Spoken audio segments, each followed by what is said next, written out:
Supportez-vous ces bruits? Quelqu'un qui mange, renifle, déglutit. Le genre de son énervant, qui chez certains prennent des proportions incontrôlables. C'est le cas de Claire Butard. Elle ne sort jamais sans son casque anti-bruit.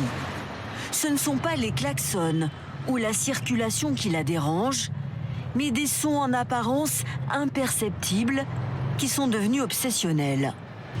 Pas juste une gêne, un trouble qui gâche sa vie depuis 20 ans, Claire est misophone. Démonstration dans le métro. Dès qu'elle entre dans la rame, Claire est à l'affût du moindre son qui pourrait la déranger. Elle a repéré un voyageur qui mâche un chewing-gum. Il lui faut détourner le regard et toujours rester aux aguets. Je ne suis pas partie me placer par là-bas parce qu'il y avait une personne qui mâchait le chewing-gum la bouche ouverte. Donc j'ai fait direct, non, on ne va pas aller s'asseoir là. Nous, en plus, il y a les reniflements et il y a aussi même juste les inspirations par le nez. Même si c'est une inspiration sonore, même ça fait partie du lot. Comme Claire, ce sont les bruits de bouche qui font souffrir ce musicien bordelais. Après des années de misophonie, il s'est décidé à consulter une sophrologue. Beaucoup de bruit de gorge ou de déglutition.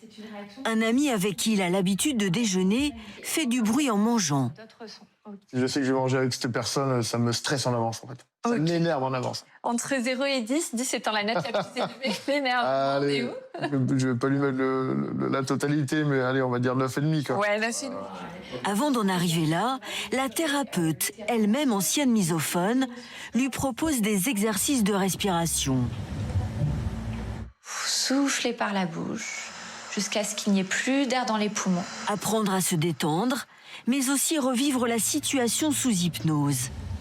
Que ressent-il quand il entend son ami manger? Je ne me sens pas respecté en fait. Je ne me sens pas respectée. Ok. Quand on est misophone, c'est le son que l'on entend déclenche en nous une réaction émotionnelle incontrôlable, comme une agression intérieure qui peut mener après à l'expression d'émotions telles que la haine, la colère, et on ne peut pas les réguler. Pour lui, enfin, l'espoir d'aller mieux. Je retiens déjà tous les exercices qu'il y a à faire, donc ça c'est déjà pas mal, parce que ça permet d'avoir c'est un côté rassurant de savoir qu'il y a des clés pour calmer ça. En France, 15% de la population souffrirait de misophonie à des degrés divers.